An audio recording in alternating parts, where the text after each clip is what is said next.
Assalamualaikum warahmatullahi wabarakatuh. Innal hamdalillah nahmaduhu wa nasta'inuhu wa nastaghfiruh wa natubu ilayh wa na'udzu billahi min shururi anfusina wa min sayyiati a'malina. Man yahdihillah fala mudilla lahu wa man yudlil fala hadiya lahu. Asyhadu an la ilaha illallah wahdahu la syarika lah wa asyhadu anna Muhammadan abduhu wa rasuluh. Allahumma salli wa sallim wa barik ala abdika wa rasulika Muhammad wa ala alihi wa sahbihi wa sallama tasliman katsira ila yaumiddin, amma ba'd. Allahumma la sahla illa ma ja'altahu sahla wa anta taj'alul huzna idza syi'ta sahla.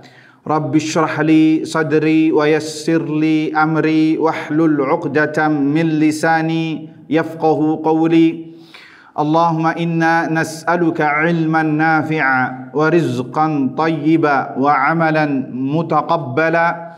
Allahumma 'allimna ma yanfa'una wanfa'na bima 'allamtana wa zidna 'ilman ya rabbal alamin.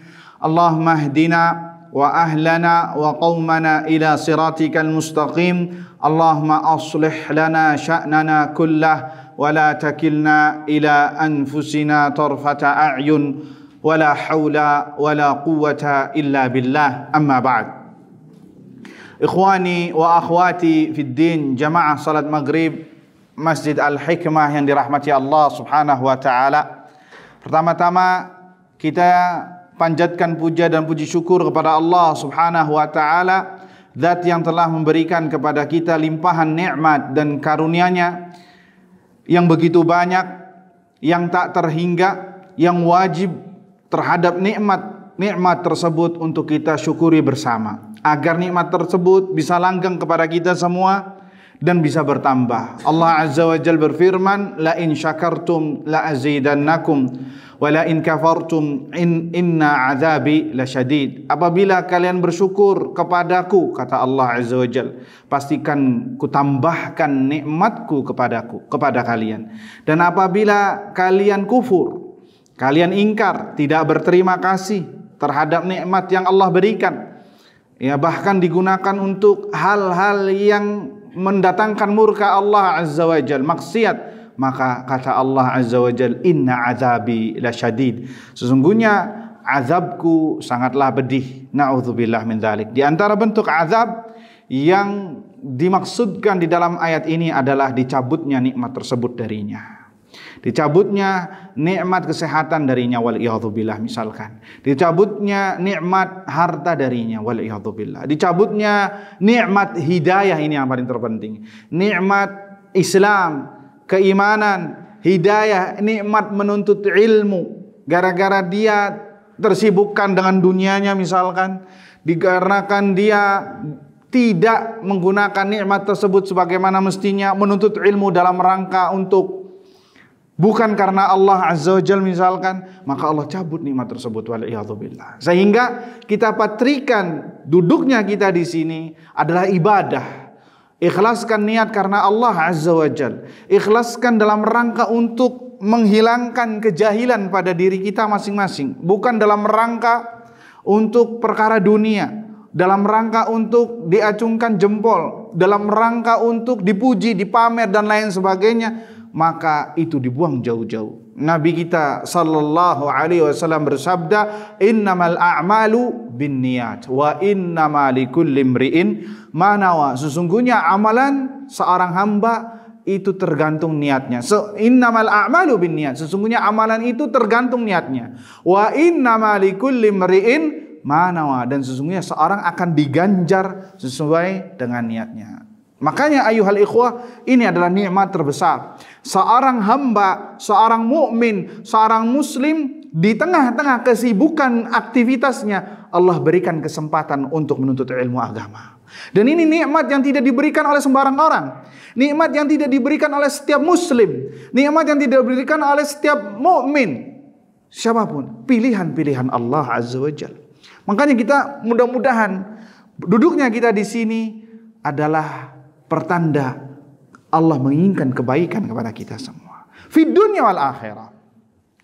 Allah menginginkan agar mendapatkan kebaikan untuk kita semua. Entah itu perkara dunia atau perkara akhirat yang jauh lebih penting daripada dunia. Dihapus dosanya, dihindarkan dari azab Allah Azza wa Jal, mendapatkan ilmu yang barakah sehingga dengan ilmu tersebut menjadi panutan hidupnya, menjadi pedoman hidupnya, menjadi prinsip hidupnya sehingga dia berjalan di muka bumi ini di atas rel yang telah Allah gariskan, yang telah Nabi SAW jelaskan. Nabi kita SAW bersabda, "Man yuridillahu bihi khairan yufaqihu fiddin." Barang siapa yang dikehendaki baik oleh Allah, Allah akan fahamkan urusan agamanya.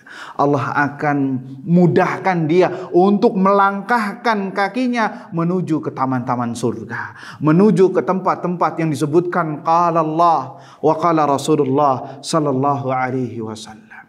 Ini nikmat azimah jiddan ya ikhwah. Nikmat yang sangat besar, maka dijaga nikmat tersebut. Terus hadiri kajian, terus mendengarkan dan amalkan ilmu yang didapat, maka niscaya Allah akan tambahkan nikmat tersebut kepada kita semua. Semoga kita termasuk orang yang bersyukur kepada nikmat-nikmat yang Allah berikan kepada kita semua. Amin ya rabbal alamin. Yang mana Allah Subhanahu wa taala mengatakan tentang manusia, wa qalilun min ibadiyas syakur, dan sedikit sekali dari hambaku yang bersyukur. Kenapa? Karena kebanyakan manusia membangkang. Karena kebanyakan manusia bermaksiat terhadap nikmat yang Allah berikan.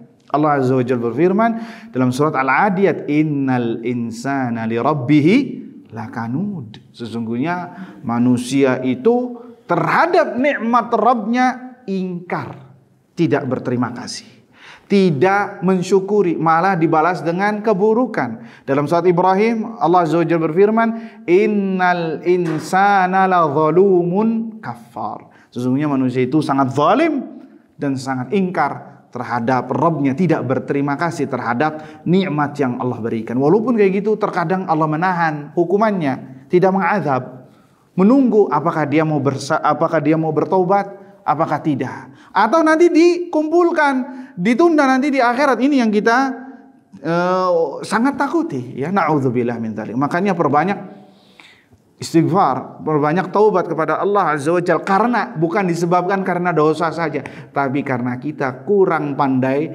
bersyukur terhadap nikmat-nikmat yang Allah berikan kepada kita semua. Taib ikhwani fiddin azani Allah wa yakum, itu sekedar sekapur sirih ya, yang mudah-mudahan bisa memotivasi saya pribadi dan kepada para hadirin sekalian untuk selalu senantiasa berada di atas al-haq ini, senantiasa mencari al-haq, senantiasa antusias mencari al-haq sebagaimana kita antusias mencari dunia. Ya, ikhwani fiddin azani Allah wa yakum. Insyaallah pembahasan kita tentang di malam hari ini adalah tentang silsilah iman bil yaumil akhir, iman kepada hari akhir, yang sebagaimana kita bahas dalam kitab Al-Usulul Thalathah, 3 pondasi utama yang wajib diketahui oleh seorang muslim, kemudian diamalkan karya Syekh Muhammad bin Abdul Wahhab Ibn Sulaiman At-Tamimi rahimahallahu ta'ala, ya, masih berkaitan tentang rukun iman yang kelima, yakni al-imanu bil yaumil akhir. Di antara silsilah tersebut, ya, yang kita bawakan adalah syarah dari Syekh Sulaiman Ibn Salim Ar-Ruhaili hafizahullahu ta'ala, mudarris, pengajar di Masjid Nabawi dan imam di Masjid Quba, kota Madinah, kota Nabi sallallahu alaihi wasallam, dan beliau adalah dosen pasca sarjana, ya, S2 dan S3 di jurusan Usul Fikih Kuliah Syariah Universitas Islam Madinah, Arab Saudi. Taib, pembahasan kita masalah tentang al-amarat al-kubra, tanda-tanda hari kiamat besar, tanda-tanda hari kiamat yang besar, al-kubra. Artinya yang besar ini adalah bahwasannya pernah kita sebutkan hari kiamat sudah berada di ambang pintu gerbang, ya, di ambang pintu gerbang. Di antaranya yang kita bahas, yang pertama kemarin tentang masalah apa? Ya, masih ingat? Masalah khuruju al-Imamul Mahdi. Keluarnya Imam Mahdi telah kita kupas panjang lebar. Nah, sekarang yang sangat ditakut-takuti oleh seluruh manusia di dunia, bahkan para nabi mewanti-wanti para umatnya, tentang masalah fitnah ini. Dan tidak ada fitnah yang lebih besar semenjak Allah menciptakan Nabi Adam sampai bumi ini hancur, lebih besar daripada fitnah yang kita sebutkan ini, yakni kemunculan Al-Masih Ad-Dajjal. Kemunculan Al-Masih Ad-Dajjal. Na'udzubillahi min dzalik. Na'udzubillahi min fitnatihi. Kita berlindung kepada Allah dari keburukan fitnah ini. Makanya saking besarnya saking besarnya fitnah ini, sampai-sampai kita disuruh berlindung kepada Allah Azza wa Jalla dari fitnah ini di akhir penghujung salat kita sebelum salam. Kenapa saking besarnya? Minta kepada Allah minimal 5 kali dalam sehari. Ya, Allahumma inni a'udzubika min adzabi jahannam wa min adzabil qabr wa min fitnatil mahya wal mamat wa min fitnatil masihid dajjal. Ya, ini diantara doa-doa Nabi SAW, ya, agar kita berlindung dari fitnah ini. Kenapa? Fitnahnya sangat besar sekali ya ikhwah. Antara surga dan neraka. Bahkan orang yang sudah tahu ilmunya bisa terbawa arus dengan fitnah ini. Kenapa? Fitnah yang sangat besar sekali. Nanti yang insya Allah kita akan sebutkan apa itu fitnah-fitnahnya. Mungkin karena pembahasannya panjang, kita akan bagi menjadi 3 sesi. Artinya menjadi 3 pertemuan. Dan kita insya Allah juga akan membahas tentang khutbah Nabi SAW di atas mimbar yang isinya tentang mewanti-wanti umatnya tentang fitnah Al-Masih Ad-Dajjal. Ketika Dajjal keluar sampai terakhir binasa, akan disebutkan oleh hadis yang panjang. Dan kemudian juga pertemuan yang di akhirnya adalah tentang membahas bagaimana kita bisa terselamatkan dari fitnah Al-Masih Ad-Dajjal. Na'udzubillahi min dzalik. Taib, ikhwani wa akhwati fid din, azzani Allah wa iyyakum. Kemudian kita sebutkan di sini, kata Syekhuna Syekh Sulaiman Ibn Salimillah Ar-Ruhaili hafizahullah ta'ala mengatakan, yang dinamakan Dajjal itu identiknya adalah mamba'un lil kufri wad dalal. Pusatnya kekufuran, pusatnya kesesatan. Tidak ada lagi yang lebih kufur daripada Dajjal. Tidak ada lagi yang lebih sesat daripada Dajjal. Kenapa? Nanti kita sebutkan apa sih kekufurannya, apa sih fitnah terbesarnya, apa sih kesesatannya. Wa yanbu'u lil fitnati wal aujal. Berpusatnya segala fitnah dan kesesatan. Wa qad hadzaratil anbiya'u kulluha umamaha minhu.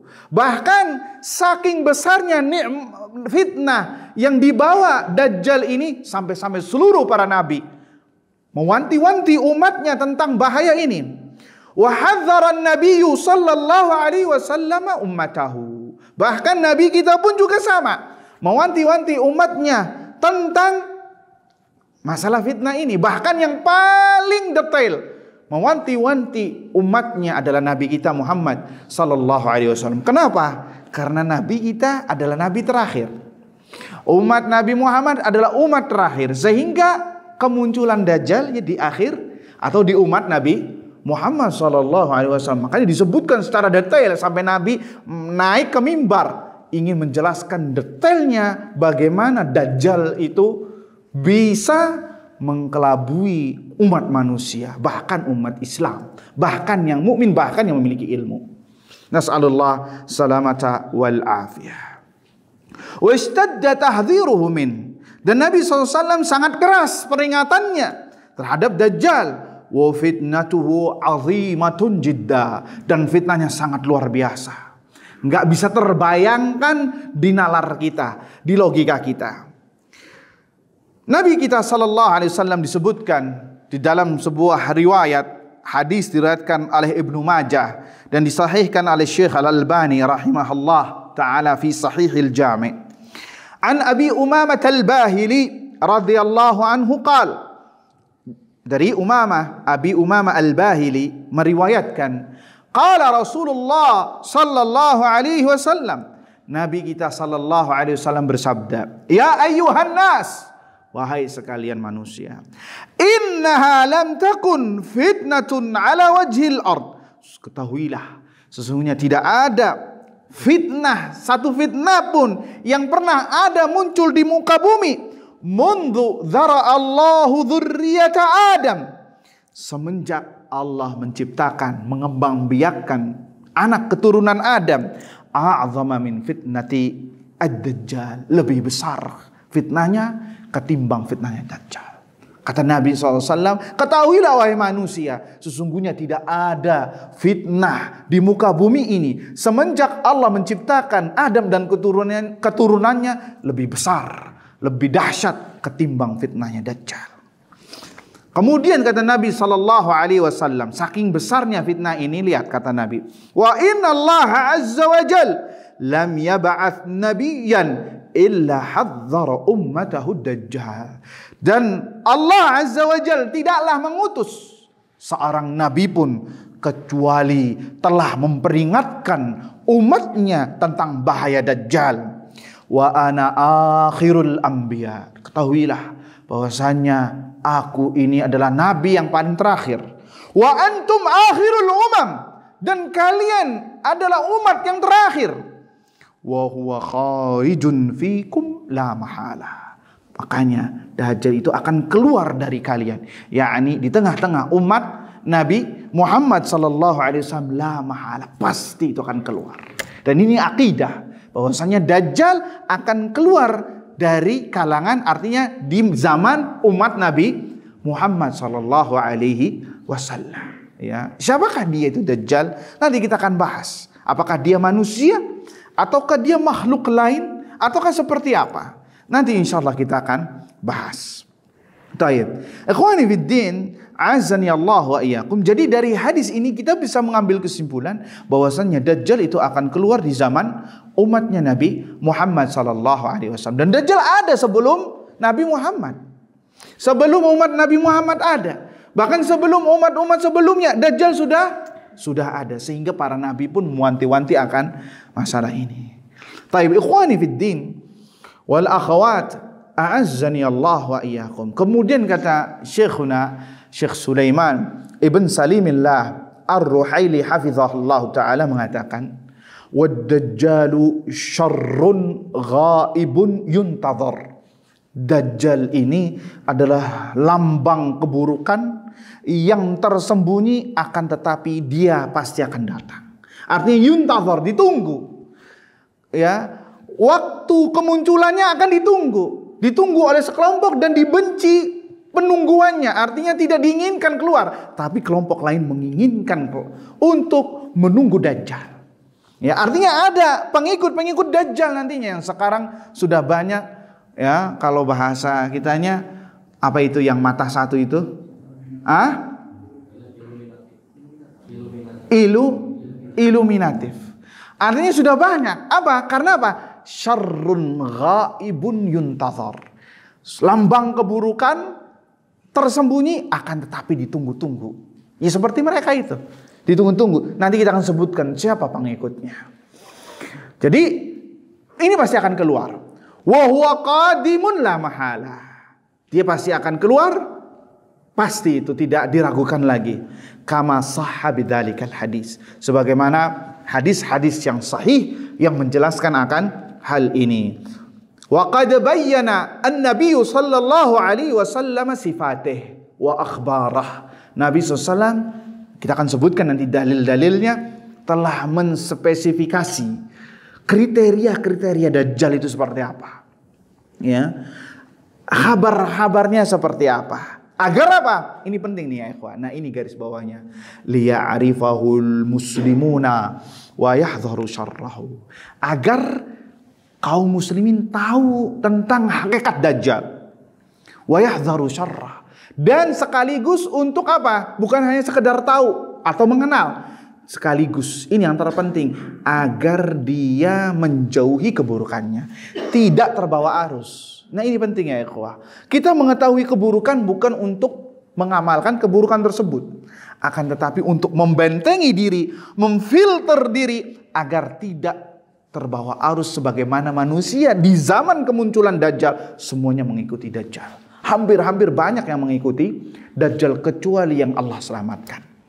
Ya, ini penting. Makanya dalam perkataan ulama ya disebutkan araftu syarra la li syarri walakin li tawaqqihi wa man lam ya'rifil khaira minasyarri yaqa'u fihi.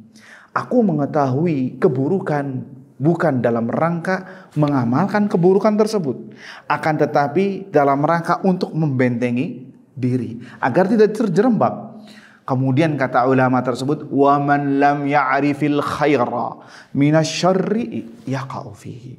Barang siapa yang dia tidak bisa membedakan mana kebaikan dari keburukan, maka dia akan terjerembab, akan terjatuh ke lubang keburukan. Dan itu yang terjadi. Dan itu yang terjadi. Tatkala kemunculan Dajjal datang, ya, orang mengiranya itu adalah jalan kebaikan, jalan keselamatan. Kata orang-orang zaman sekarang, juru selamat. Ya, juru keselamatan sehingga diikuti. Kenapa? Dia memiliki fitnah yang besar, mensihir orang. Ya, fitnahnya tersebut membuat orang terbelalak sehingga mengikuti Dajjal. Kenapa? Karena nggak mengenali Dajjal.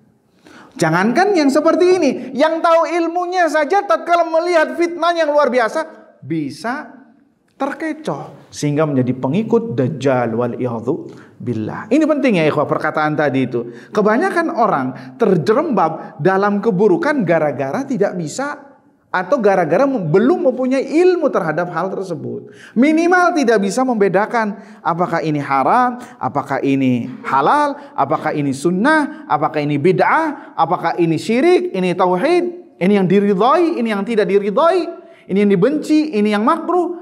Gara-gara nggak bisa memfilter ini semua, akhirnya terjerembab dalam hal yang tidak bagusnya tadi. Sehingga orang terjerembab dalam syirik. Kenapa? Nggak mau belajar tauhid.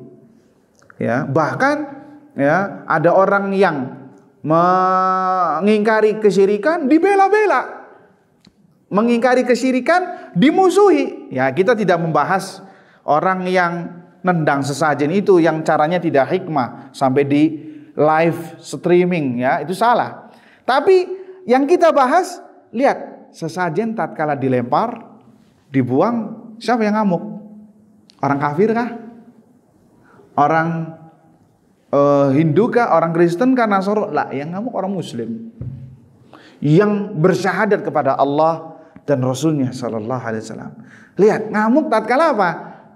Acara atau ritual kesyirikan dirusak. Nah, kita sekali lagi nggak membahas masalah cara pengingkarannya yang tidak sesuai pada tempatnya. Tapi kita membahas masalah apa? Respek orang yang mengingkari, orang yang mengingkari kesyirikan. Lihat, kenapa? Karena jahil terhadap perkara tauhid, perkara akidah sahihah, perkara yang mana ini yang akan dibawa mati, puncak atau tonggak keselamatan masing-masing di antara kita.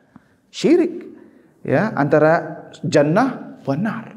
Lihat kenapa? Karena jahil biddin, tidak bisa membedakan mana tauhid, mana syirik, mana kearifan lokal katanya, mana wahyu Allah Azza wa Jalla. Nggak bisa membedakan. Bahkan lebih menomorsatukan kearifan lokal walaupun isinya bertentangan dengan syariat Islam. Itulah survei membuktikan di lapangan.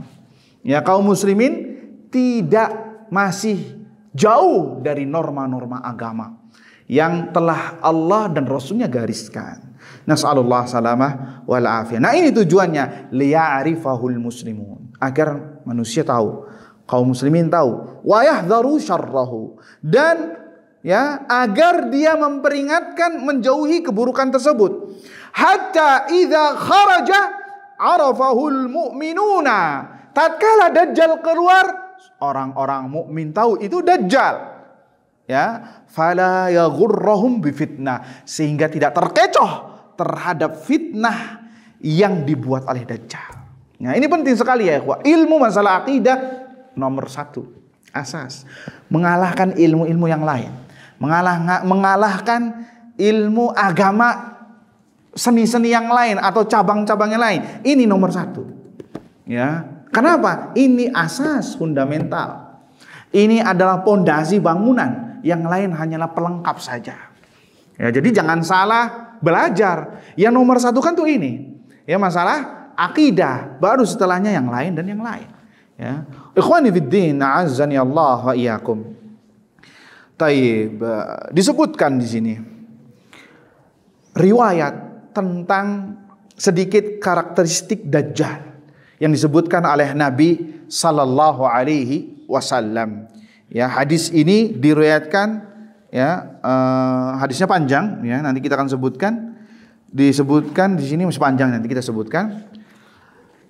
An-Nawas ibn Sam'an radhiyallahu anhu qala, dari Nawas ibn Sam'an radhiyallahu anhu meriwayatkan, dzakara Rasulullah sallallahu alaihi wasallam ad-dajjal dzata ghadatin.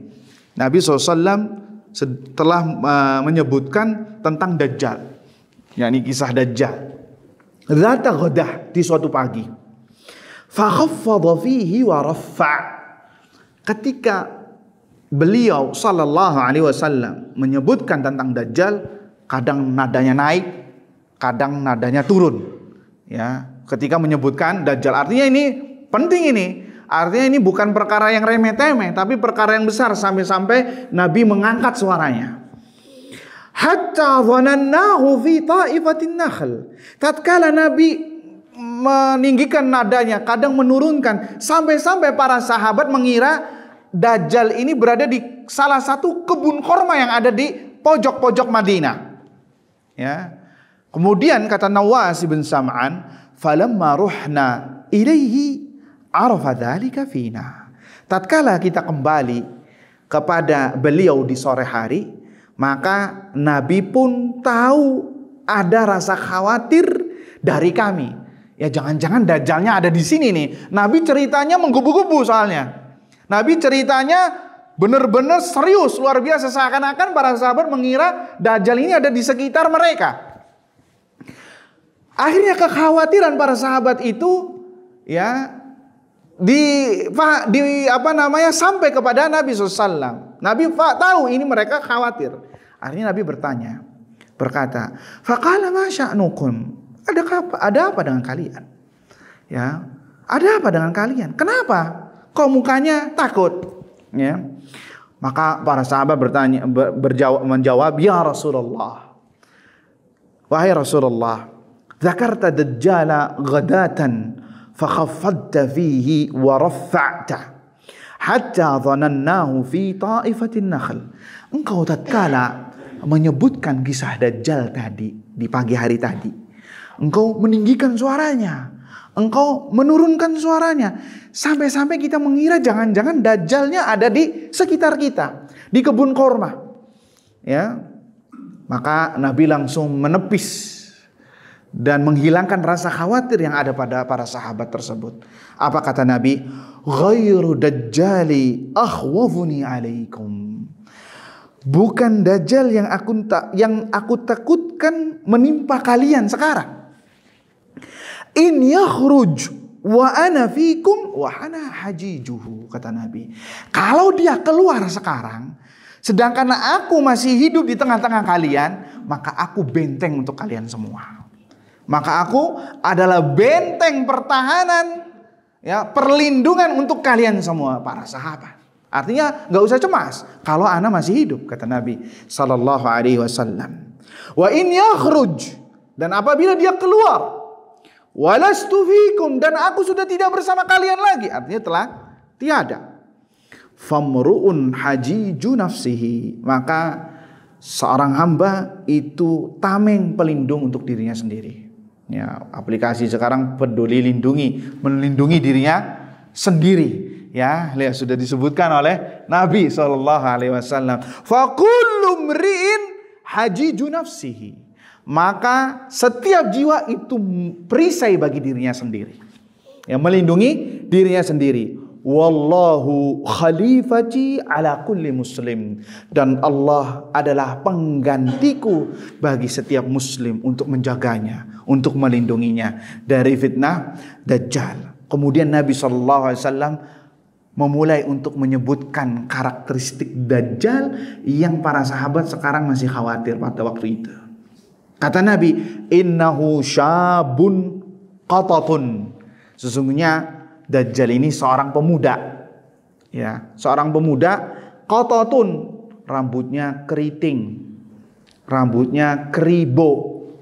Ya, rambutnya keribo. Ya, banyak yang muncul yang di media sosial, ya, yang katanya keribo itu barangkali itu Dajjal yang nomor keberapa. Ya, karena pemikirannya lebih nyeleneh daripada Dajjal. Makanya kan sama, keribo juga. Iya apa tidak? Ya, kurang lebih sama. Atuyur ala ashkaliha taqa. Burung itu akan mencolok dengan sejenisnya. Ya, bisa jadi karena sama-sama keribo, pikirannya juga ngelebihi Dajjal. Ya, nas'alullah salamah wal afiyah. Ya, kata Nabi SAW, innahu syabun qatatun. Sesungguhnya pemuda, dia adalah seorang pemuda yang berambut keribo. Ainuhu tafiyah, matanya menonjol satu. Bahasa apa nih, bahasa Indonesianya apa? Kalau bahasa Jawanya PC satu matanya. Apa tuh, picek? Ya, apa bahasa Indonesianya itu ya? Ya, nggak kelihatan satu, ya, picek, ya, PC satu. Bukan buta, dia artinya matanya menonjol keluar, ya, picek kalau bahasanya sih, ya seperti buta lah kurang lebih. Ainuhu tafiyah, matanya menonjol. Ka'anni usyabbihuhu bi'Abdil Uzza ibn Qatan. Seakan-akan, kata Nabi SAW, aku menyerupakannya dengan seorang yang bernama Abdul Uzza ibn Qatan. Gak tahu ini siapa, apakah orang pada zaman jahiliyah atau siapa. Namanya Abdul Uzza ibn Qatan. Kemudian, jadi itu karakteristik Dajjal. Pertama, dia seorang pemuda, berarti dia dari kalangan Bani Adam, dari kalangan manusia. Kemudian rambutnya keribo, ya, hati-hati yang rambutnya keribo, segera dipotong. Ya, wa ainuhu tafiyah, ya, wa ainuhu tafiyah. Dan ya, karena Nabi SAW sendiri mengatakan man tasyabbaha biqaumin fahuwa minhum. Barang siapa menyerupai kaum, ya, apalagi sampai tahu, oh Dajjal rambutnya keribo, ya udah keriboin saja.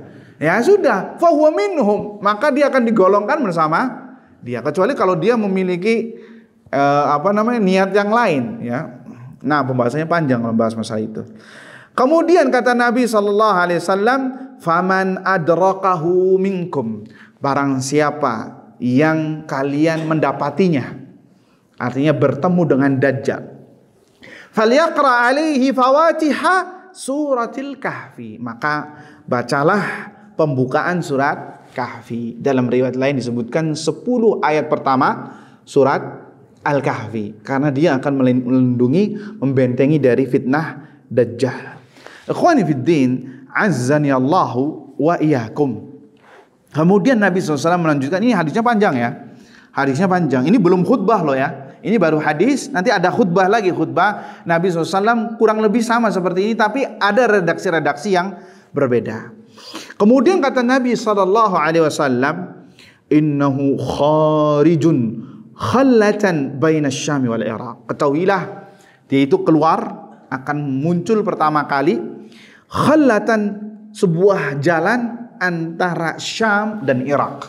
Antara Syam dan Irak. Syam itu sekarang 4 negara. Ya, Suriah, Palestina, Lebanon, sama Yordania. Itu Syam. Zamannya Nabi itu Syam. Ya, sampai zaman Khulafaur Rasyidin masih Syam. Ya, zaman nggak tahu sampai berpecah menjadi negara-negara. Ya. Kemudian kayak ada namanya Hijaz. Daerah Hijaz itu Makkah, Madinah, Taif, Jeddah. Itu zamannya Nabi disebut kawasan Hijaz. Ada lagi kawasan Najd. Najd itu sekarang Riyadh, ibu kotanya Arab Saudi. Itu Najd dibilangnya. Yang pernah muncul Musailamah Al-Kadzab yang mengaku sebagai nabi palsu. Ya, artinya mengaku menjadi nabi dan dia nabi palsu. Kemudian ada Yaman yang sekarang sudah menjadi negara. Ya, dulu namanya jihah arah menuju ke selatan Mekah, itu namanya Yaman. Ya, yang Hadramut, kemudian Yaman sampai sebagian Oman, itu namanya dulu namanya apa? Yaman. Sebagian sudah menjadi Oman, sudah menjadi negara. Ya, kalau bahasa kita sekarang ada Jabodetabek. Paham nggak? Ada Jawa Barat, ada Jawa Tengah. Yakni istilah-istilah provinsi seperti itu. Bisa dipahami ya. Ikhwani fid din, azani Allah wa iyyakum. Kita lanjutkan. Innahu kharijun khullatan baina Syam wal Iraq. Dia ini akan keluar antara daerah Syam dan Irak. Syam itu di utara jazirah. Irak itu lebih ke arah apa ini? Timur ya, timur laut apa itu? Kalau ke sini kan tenggara. Kalau ke sana apa? Hah? Timur laut. Pokoknya hampir ke arah timur. Artinya dia miring kalau dari arah Madinah ke arah kanan. Ya. Antara Irak dan antara Syam. Fa'atha yaminan wa'atha shimalan. Tatkala dia keluar, dia merusak kanan kirinya. Merusak tangan kirinya. Kanan dan kiri. Artinya daerah kanan, daerah kiri dirusak semua sama Dajjal. Kemudian kata Nabi sallallahu alaihi wasallam, "Ya ibadallahi fathbutu." Wahai hamba Allah, teguhlah kalian. Artinya jangan sampai terkecoh, jangan sampai panik. Ya, akhirnya para sahabat bertanya, ini masya Allah, ini kecerdasan para sahabat. Kalau nggak bertanya ini mungkin kita bakal kerepotan, ya, kerepotan masalahnya. Qulna ya Rasulullah, wahai ya Rasulullah, wa ma labthuhu fil ard. Berapa lama dia tinggal di muka bumi? Qal, maka kata Nabi sallallahu alaihi wasallam, 40 yauman. Dia akan menetap di muka bumi 40 hari. Dia akan menetap di muka bumi 40 hari. Yaumun kasanah. Hari pertamanya seperti 1 tahun lamanya. 1 hari itu 1 tahun lamanya. 1 tahun full loh ya. Artinya matahari dari terbit dari timur sampai terbenam, hitungan 1 hari hijriyah itu lamanya 1 tahun. Bukan kiasan loh ya, ini hakikat, hakiki. Yakni sebenarnya akan muncul tatkala Dajjal di hari pertama. 1 tahun itu seperti 1 hari seperti 1 tahun. Lamanya 365 hari. Hitungan kalendernya kita. Wa yaumun kasyahr. Hari keduanya seperti hitungan 1 bulan. Wa yaumun kajumu'ah. Dan 1 hari berikutnya ketiga seperti 1 Jumat. Yang benar itu 1 Jumat bukan satu minggu, ya. Ya, bukan 1 minggu, yang benar 1 Jumat, yakni sepekan. Ya. Wasairu ayyamihi ka ayyamikum. Baru setelahnya menjadi hari normal lagi, seperti hari-hari kalian. Nah, akhirnya ada yang bertanya nih dari kalangan sahabat ya. Makanya pertanyaan ini luar biasa. Ini berkaitan dengan masalah fikih, masalah sholat.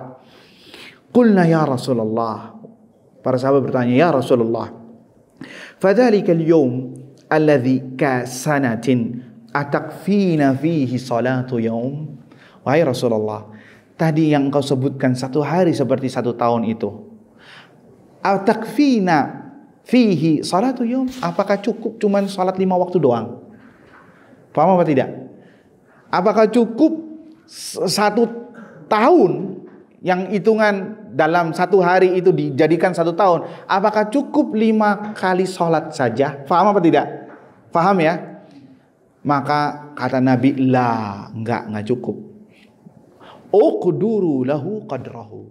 Bahkan kira-kirakan saja ya antum sholatnya. Uqduru lahu qadrahu. Perkirakanlah waktu-waktunya. Artinya bahwa jadi 1 tahun 365 hari, hitungan kalau kalender Masehi ya, itu dirapel jadi 1 sholatnya. Dirapel jadi 1 hari. Jadi bisa jadi nanti habis dari subuh sampai zuhur itu bisa setengah tahun perjalanan. Paham apa tidak? Kan 1 harinya seperti 1 tahun. Bisa jadi nanti sholat dari waktu subuh sampai zuhur setengah tahun perjalanan. Bahkan antum tidur malam pun di waktu duha atau di waktu subuh. Atau habis sholat subuh ya tidur malam. Kenapa? Karena ini jamnya jam waktu malam tidur. ketika di hari normalnya. Maka begitu juga sholat. Nanti diperkirakan. Kan alhamdulillah sekarang sudah ada jam dinding atau jam waktu ya. Jadi diperkirakan, oh sekarang ini sudah masuk zuhur. Maka sholat zuhur walaupun itu masih malam. Walaupun itu habis subuh diperkirakan. Oh ini kalau hitungan waktu normalnya sekarang sudah tergelincir matahari. Maka sholat zuhur. Begitu juga dengan asar. Begitu juga dengan maghrib. Begitu juga dengan isya. Begitu juga dengan subuh terus selama 1 tahun. Jadi 1 hari itu kita sholat ya seakan-akan kita sholat sejumlah sholat dalam 1 tahun. Bisa dipahami? Bisa dipahami ya. Makanya di sini disebutkan perkataan Imam Nawawi rahimahullahu taala. Sudah masuk isya? Sudah. Taib. Kita break sebentar untuk masuk untuk mendengarkan kumandang isya. Nah.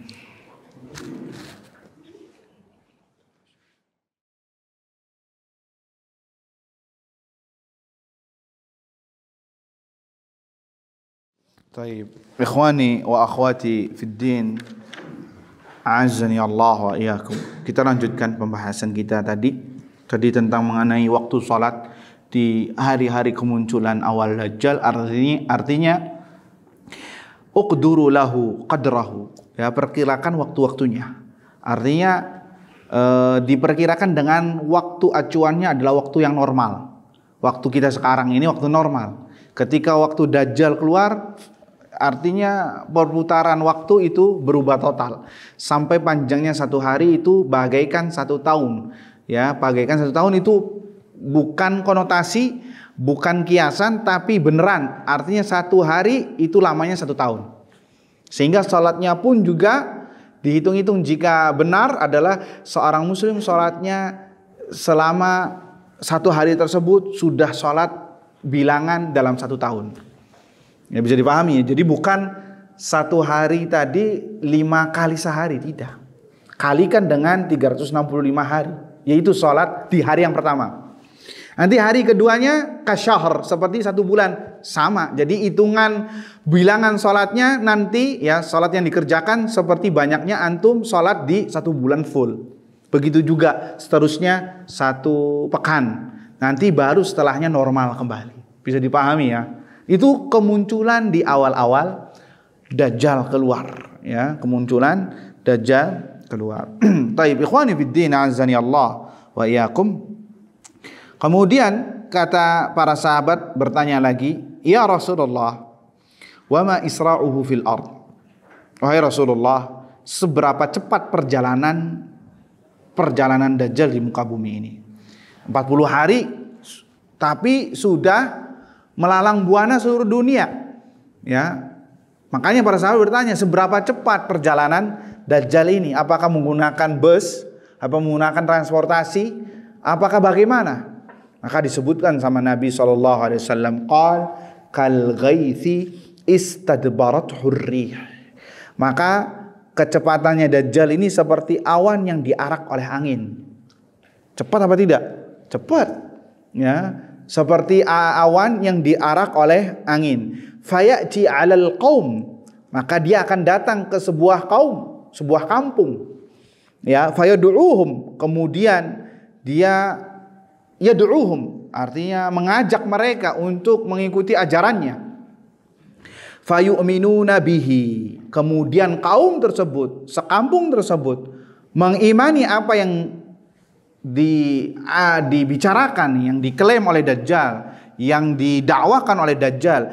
Fayastajibuna lah, kemudian mereka satu kampung tersebut mengimani, menjawab panggilan Dajjal. Apa yang terjadi? Nah, lihat nih, fitnahnya besar sekali ini. Qal faya'murus sama fatumtir, maka dia menyuruh langit untuk hujan, maka hujan turun seketika itu juga. Lihat besar apa tidak? Besar ini, fitnahnya luar biasa. Perlu antum ingat ya, di masa sebelum Dajjal turun, pancaklik luar biasa, kemarau panjang. Tatkala Dajjal kemudian mengatakan kepada langit, turun hujan, maka turunlah hujan. Nah, gimana nggak terkecoh tuh manusia? Wal arda fatumbit, kemudian dia menyuruh bumi, tanah, untuk subur, menumbuhkan tanaman, agar bisa panen sawah dan ladangnya. Maka seketika itu juga terjadi tumbuh dan panen. Fataruhu alaihim sarihatuhum, maka di sore harinya ternak-ternak mereka atwala ma kanat dzurra, memiliki punuk onta yang tinggi-tinggi, artinya yang subur-subur. Wa asbaghahu duru'a, air susunya sangat melimpah, air susu perasannya. Wa amaddahu khasir, dan perut-perut mereka, yakni perut-perut binatang ternak mereka besar-besar, gemuk-gemuk. Lihat, luar biasa. Gimana enggak bahagianya itu para penggembala kambing, malah sapi, onta. Bahagia itu ya. Tatkala apa?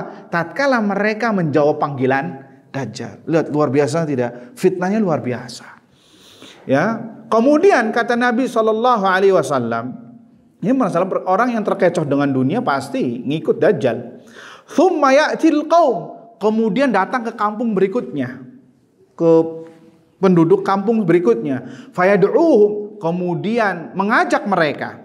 Fayarudduna alaihi qawla, akan tetapi satu kampung tersebut menolak mentah-mentah terhadap apa yang didakwahkan oleh Dajjal. Fayansarifu anhum, maka Dajjal meninggalkan kampung tersebut. Fayusbihuna mumlihin laisa biaidihim syai'un min amwalihim, maka apa yang terjadi? Yang terjadi adalah kampung mereka yang tadinya subur menjadi gersang, kering kerontang, tidak memiliki apa-apa. Harta mereka semuanya binasa. Lihat, harta mereka yang dimiliki, kambing, kerbau, sapi, ya mati. Sawah yang mau panen hancur. Ya, tatkala apa? Tatkala mereka menolak panggilan dan dakwahan Dajjal. Laisa biaidihim syai' minal amwal, sehingga harta mereka binasa, rusak. Wa yamurru bil kharibah, maka kemudian Dajjal setelah keluar dari kampung tersebut, ya, dia melewati sebuah tanah kosong yang tak berpenghuni.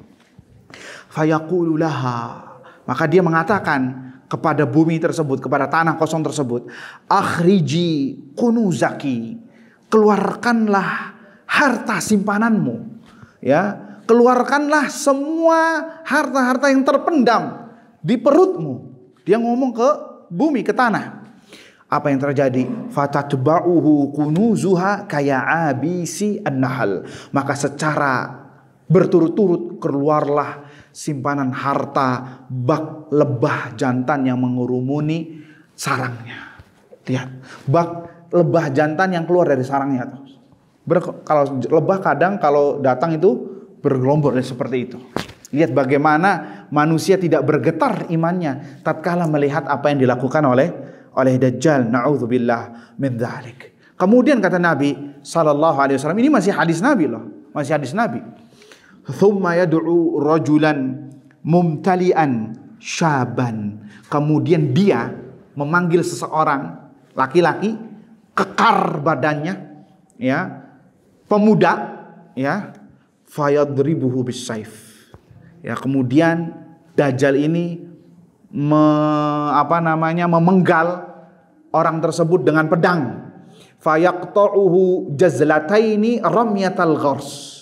Maka apa yang terjadi? Orang tersebut terbelah menjadi dua, ya, terbelah menjadi dua sehingga ada celah ukuran sasaran anak panah. Artinya terbelah menjadi dua badannya. Apa yang terjadi? Lihat fitnahnya besar sekali. Tsumma yad'u, tatkala sudah terbelah, artinya sudah mati kan, kayak gitu kan? Iya apa tidak? Tsumma yad'u, akan tetapi Dajjal memanggil orang tersebut tadi yang terbelah. Tsumma yad'u fayuqbil, maka dia datang. Wa yatahallal, mukanya berseri-seri. Wa yadhaq, dan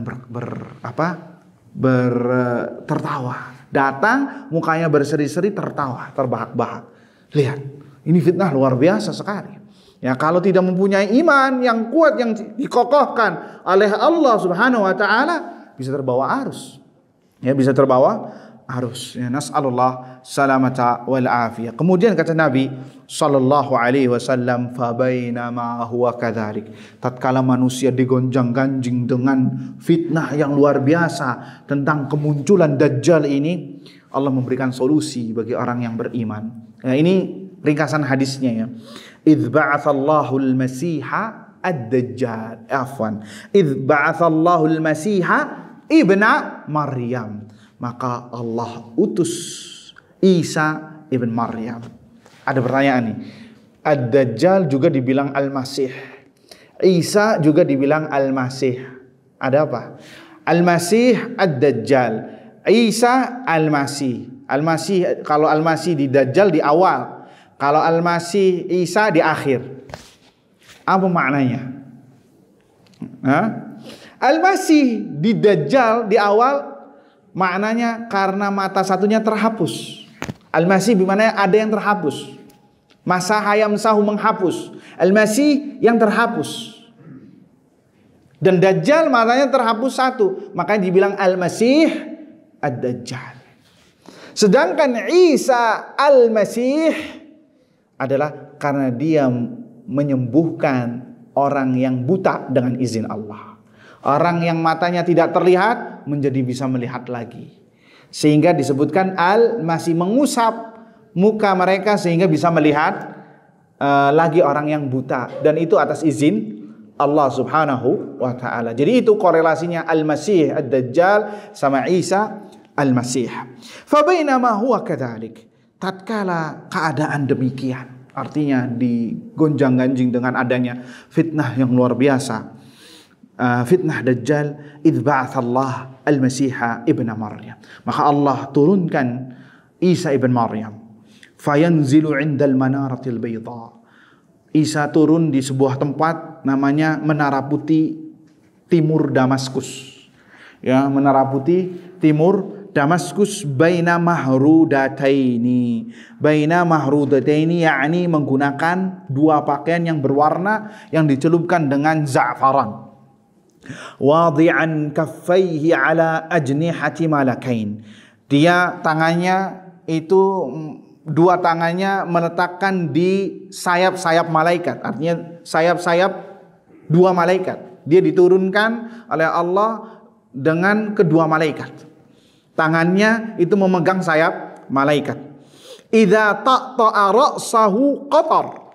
Apabila dia menundukkan kepalanya, maka qatar akan meneteskan air. Padahal rambutnya tidak basah. Wa idza rafa'ahu tahaddara minhu jumanun kallu'lu.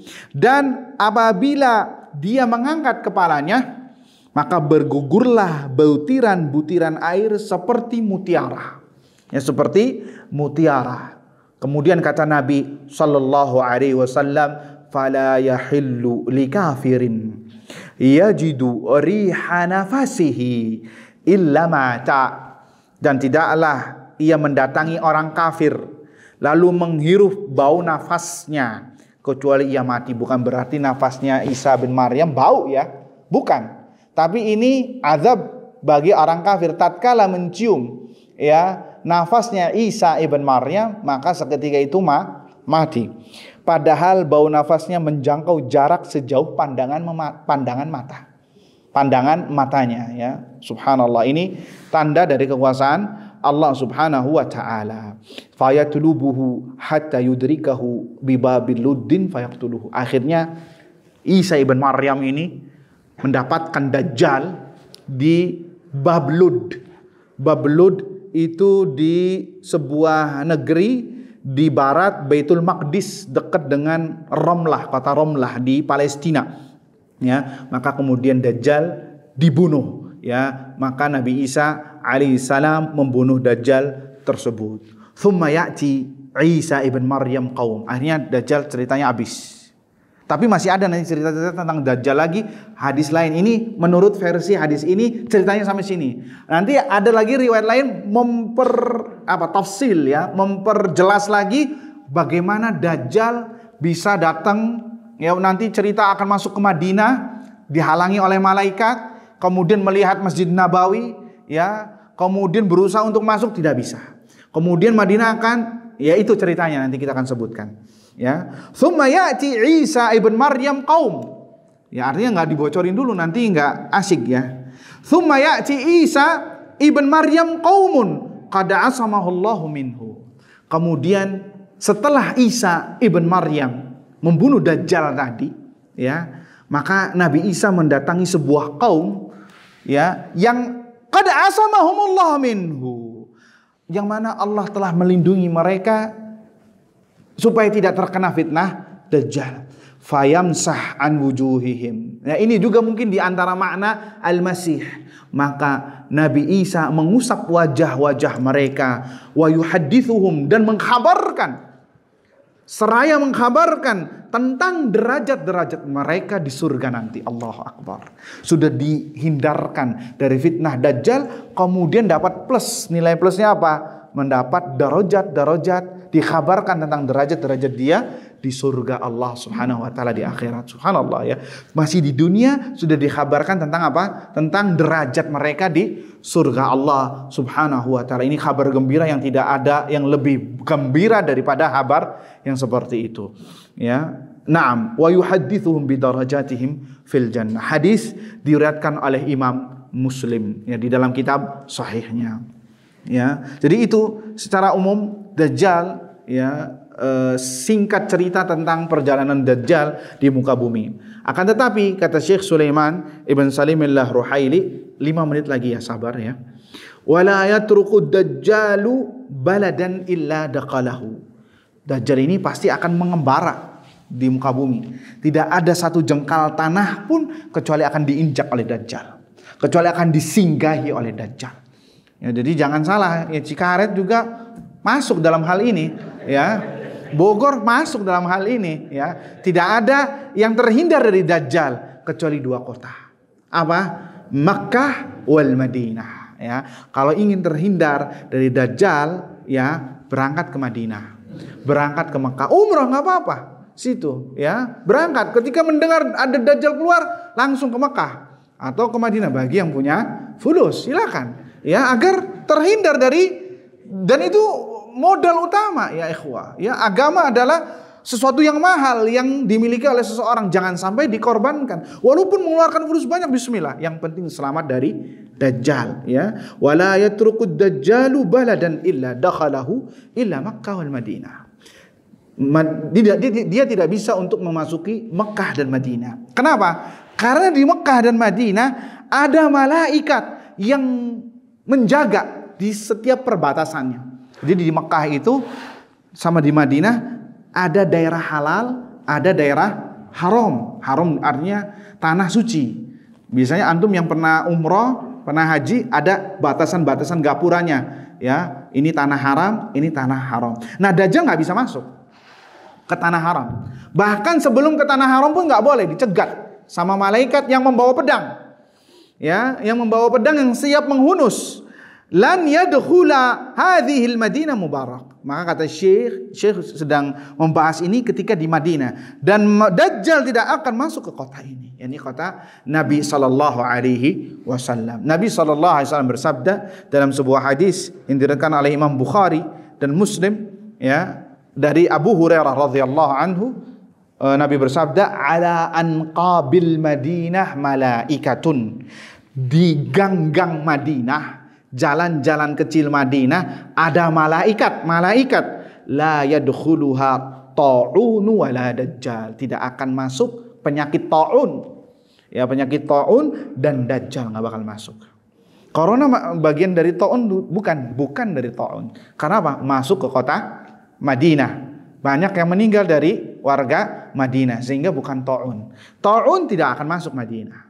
Ya, tidak akan masuk Madinah sebagaimana sabda Nabi SAW, dan begitu juga dengan Dajjal.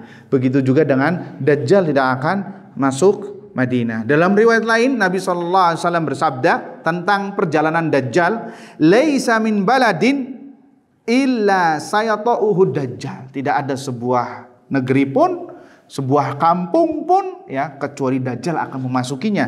Illa Makkah wal Madinah, kecuali Makkah dan Madinah. Walaysa naqabun min anqabiha illa alaihi malaikah, yang dimana di gang-gangnya itu ada malaikat yang bersiaga, yang bersiaga, hafina tahrusuha, yang membawa pedang berjaga, fayanzilu bis sabkhah. Maka si Dajjal ini akan turun di daerah Sabkhah. Sabkhah dijelaskan adalah ardun malihatun la tunbit, yakni padang pasir yang nggak ada pepohonan, yang nggak ada dedaunan, nggak ada apa-apa. Yang sudah dekat Madinah ini, hampir mendekati kota Madinah beberapa kilo. Ya, fatarjuful Madinah bi ahliha thalatha rajafat. Tatkala Dajjal mampir di daerah Sabkhah, di daerah Sabkhah, maka Madinah akan bergoncang, gempa bumi, ya bahasanya kita gempa bumi, bergoncang 3 kali. Ya, menggoncangkan penduduk Madinah. Thalatha rajafat, 3 kali goncangan. Sehingga 3 kali goncangan tersebut yakhruju ilaihi minha kullu kafirin wa munafiq. Sehingga orang-orang kafir, orang-orang munafik yang tinggal di Madinah saat itu akan terpental, keluar dengan sendirinya dari Madinah, terusir langsung menuju Dajjal untuk menjadi pengikutnya. Walaupun dia sedang di rumah, ketika Madinah bergoncang, maka dia akan keluar dengan sendirinya. Maka dia akan keluar dengan sendirinya menuju Dajjal di daerah Sabkhah. Dajjal sedang menunggu mereka. Dalam riwayat lain Dajjal itu ya menginjakkan kakinya sehingga Madinah bergetar. Kurang lebih maknanya seperti itu, wallahu a'lam. Akhirnya keluarlah munafiqah laki-laki ataupun perempuan yang munafik, kafir atau kafirah ataupun orang fasik. Orang fasik yakni orang yang bermaksiat di kota Madinah. Maka ketika Dajjal keluar, dia termasuk orang yang keluar menjemput Dajjal. Makanya dalam hal ini Madinah dinamakan kota Thaibah. Apa Thaibah? Kota yang membersihkan diri dari racun-racunnya. Kota yang membersihkan diri dari racun-racunnya. Sehingga tatkala ada orang yang tidak berhak tinggal di Madinah, itu dengan sendirinya akan keluar. Fa innal madinata tanfi khabathaha kama tanfi al-kir khabathal hadid. Nah, Madinah itu akan mengeluarkan busuk-busuknya, yakni penghuni-penghuni yang tidak berhak untuk tinggal di sana akan diusir sama Madinah. Ya, sebagaimana api membersihkan karat besi. Ya, membersihkan karat besi. Makanya para masyayikh, para ulama, dosen-dosen ketika kami masih di sana mewanti-wanti, jangan bermaksiat ketika berada di Madinah. Kenapa? Dikhawatirkan Anda akan terusir dari Madinah. Tanfi khabathah. Dan itu hadis. Ya, makanya Syekh bin Baz rahimahullah ketika menjabat sebagai rektor Universitas Islam Madinah kurang lebih 36 tahun yang lalu, ya, atau kurang lebih 40 tahun yang lalu, kemudian ditunjuk untuk menjadi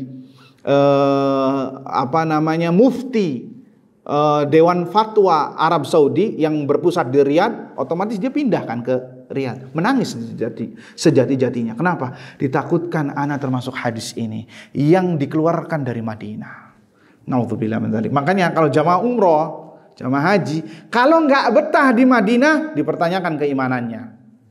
Nggak betah di Madinah, dipertanyakan keimanannya. Nggak betah nih, pengennya cepet-cepet balik. Nah, ditakutkan Madinah mengusir orang kayak gini. Mungkin karena dia pemaksiat misalkan. Apalagi yang ngerokok. Jamaah haji ngerokok. Umrah dia ngerokok. Tamu Allah, dia berada di jiwar Baitillah, bertetangga dengan rumah Allah, ngerokok. Bertetangga dengan Rasulullah SAW, ngerokok. Makanya hati-hati.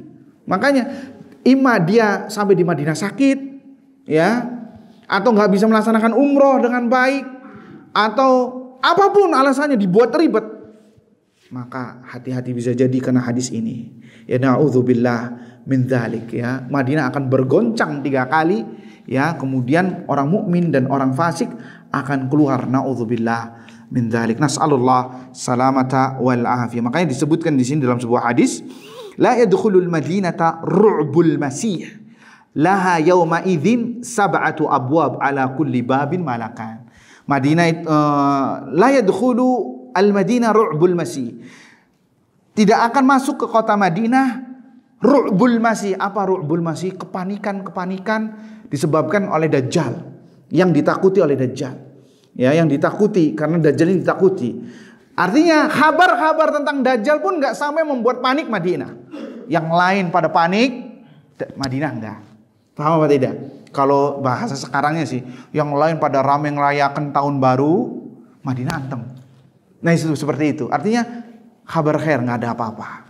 Ya, laha yauma idzin sab'atu abwab.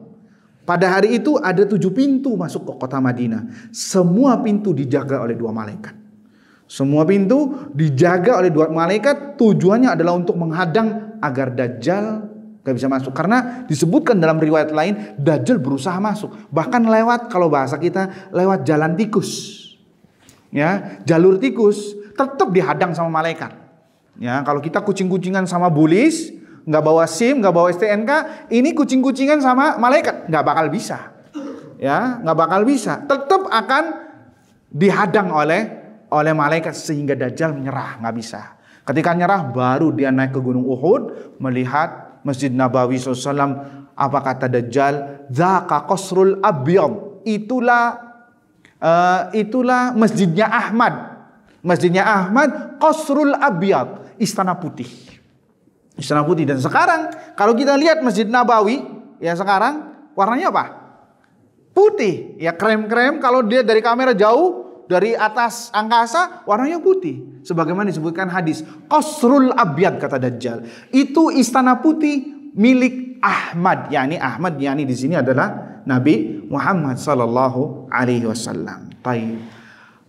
To be continue insyaallah pembahasannya pada waktu yang akan Allah izinkan insyaallah. Mudah-mudahan apa yang disampaikan bermanfaat. Subhanakallahumma wa bihamdika asyhadu an la ilaha illa anta astaghfiruka wa atubu ilaik. Assalamualaikum warahmatullahi wabarakatuh.